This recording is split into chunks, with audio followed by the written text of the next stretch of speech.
Lions TV, this is the Den Daily, bringing you all the latest gossip, views and transfer news from in and around the Den this week. Before I get into today's video, I'm just going to say I've actually brought my son and his mates to that thing today, Clash of the Creators. It's all right, but I've come out to do a video because I'd rather talk about Millwall Football Club, to be honest. And on that basis, there'll be no intros, you've noticed. There'll be no outro. I've got no access to my laptop, basically, so no graphics, no overlay, no nothing. It's flat me talking. So if I do cough, stutter or mix my words, please bear with me. Let's crack on with the video, and it is, of course, I'm talking about yesterday's 4-1 defeat to Arsenal. That was meltdown in itself, by the way, on my social media platforms especially. People DMing me on Instagram, accusing me of lying and spreading fake news. We didn't get to where we got on Lions TV through spreading fake news. We're by far and away the most viewed YouTube channel on YouTube in existence, even out doing the club on view. So we didn't get what we got following wise by spreading fake news. We don't do that. It wasn't that spectacular. It wasn't if we played Barcelona or something and Messi was playing. We played Arsenal. We lost by 4-1. That's the second part 2 of meltdown. People going, it's not good enough. We lost 4-1 to Arsenal. Why didn't he play Bart in goal? Listen, Rowett said it's beneficial, so that is good enough for me. And he said he'd give us a good scope of where we're sort of aiming to get to. And listen, the guy that scored Arsenal's second goal, they paid £50 million for him. Let's get a grip here. So, you know, it was supposed to be a friendly that was against Bournemouth. Actually, Bournemouth cancelled for whatever reason, and we played it at Arsenal's training ground at Colney, losing by 4-1. Arsenal were a very strong side. Jake Cooper actually hitting the post when it was 0-0. But I'm here today to talk about the goal we got at the end of the game, the consolation scored by Alex Mitchell. Now, Gary Rowett has come out and said after the game on an interview with the club's official Twitter feed, that's where I saw it, that Alex Mitchell was really giving him food for thought. Mitchell has progressed, and I always say this, if you're not in and around the first team by 2019, 21, then you need to be looking elsewhere. The players that have done it in recent times, Billy Mitchell for 1, and now Alex Mitchell for 2, Tyler Berry, they've come in and have not spent a lot of time, you know, not long in the 23s, just hanging around. They've come in, 19s or scholars, bang, quickly in the 23s, bosh, moved on again. Now, I love Alex Mitchell. He's a unit. He's 19 stone of pure muscle by the look of it. 19 years old, a bit like myself, not the 19 years old, the muscle part.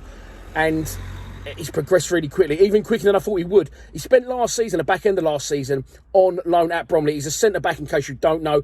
Big, strong, powerful, brilliant in the air, in both boxes, commanded on the pitch, and a real figure and a real unit amongst a leader. He's definitely going to be as a leader on the pitch for the 23s, and I'm sure it'll end up going that way for the first team. Now, Gary Rowett said he's really giving him food for thought because he now doesn't know what to do with Alex Mitchell. He doesn't know what's best. He had him in with the first team pre-season, bit of experience, get him out on loan to a League 1 side-ish, League 2 maybe. He doesn't need to go back in the non-league. He's definitely gone beyond that now. But he said no, he doesn't know what to do because he's been brilliant in pre-season, comes in every day with a smile on his face, and he doesn't know what's best to keep him now or to send him out on loan. Now, of course, the other thing in this factor is we've got Dan Ballard now from Arsenal on loan. Now, you can't blame Rowett for that. He went out and got a centre-half because we did need one. But now it looks like he's got 2. But we've also signed Alex Pearce. You also got Murray Wallace that can cover at centre-half. You also got Ryan Leonard and George Evans that can cover at centre-half, as well as Cooper and Hutchinson, our first choice centre-half. So we are spoilt in that position, and he don't want to keep hold of Alex Mitchell, as beneficial as it may be in pre-season, and the experience he's getting and the understanding of the tactical nous around the squad. He has said that as well. They don't want to keep hold of him just for the sake of keeping hold of him. He needs game time. So Rowett's got a real predicament on his hands, and this is one that has happened a couple of times in recent times for us as well. Of course, I'm talking about Jason Malumbi and Billy Mitchell. Now, Jason Malumbi came in when we had Billy Mitchell there. Yeah, maybe Billy wasn't, I think he was quite, it wasn't that long after when Billy started playing for the first team. So we brought Malumbi in, Billy didn't play, Malumbi went back, Billy come in, set the world alight, in my opinion. And then, you know, when we played Preston not too long ago, he absolutely tore Malumbi to pieces. Another instance of that where you could argue the flip side, well, none of these really ended up right for us. George Alexander, now released by the club, incidentally played for Bromley yesterday in a friendly. I think he's signed for them, but I'm sure he'll announce that in his own time if he has. We wanted to see him in as fans. A lot of us wanted to see him around the first team because Bradshaw and Bavasa weren't really cutting the mustard. But Rowett went out, and I love the way I listened to the Actown podcast. Nick said it the other day, the ghost of Troy Parrott. This is a little bit like a scenario, you know, a sort of a coincidence, a similar type of situation, what we could be facing here with Alex Mitchell. The ghost of Troy Parrott. We got Parrott in, Alexander wasn't really near it anyway, but didn't get a chance to get any closer due to Parrott being in and around it. And as a result, end up leaving the club. Now, what do we do here? We've got Dan Ballard and we've got Alex Mitchell. We can't send Ballard back, but Alex Mitchell needs to progress. And Ballard, listen, I'm not holding anything against Ballard. From what I've seen, he looks very, very good. Looks very accomplished on the ball. Great build about him. Of course, we know he's good in the air because he scored our goal against Fulham in the friendly at Calmont Road last week. He's also very accomplished on the ball. And what I've seen last season, listen, I love Sean Hutchinson, but if we play free at the back and Hutchinson has to play right side of that free, that's his only slight glitch, his only slight issue with me in Hutch's game is his ability to play. Now, Ballard can play as well. So what do?